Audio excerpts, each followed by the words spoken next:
നമുക്ക് റോഡിൽ തണൽമരങ്ങൾ വെച്ചാലോ? അത് നല്ലൊരു ഐഡിയ ആണ്. എന്നിട്ട് വേണം അതിന്റെ കൊമ്പടിഞ്ഞൂടി ഇനി ആക്സിഡന്റ് ആവാൻ.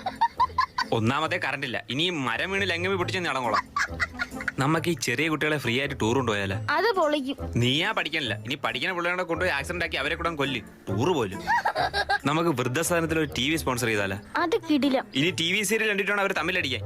അവരോട് സമാനത്തിൽ ജീവിക്കാൻ ഇഷ്ടപ്പെടണില്ല. നിനക്കെന്താ? എനിക്ക് പ്രാന്തായ പോലെ തോന്നുന്നു. ആയെന്ന് തോന്നുന്നു. പ്രാന്തതിന്റെ അച്ഛൻ മങ്കൂറിന് സുരേഷിന്.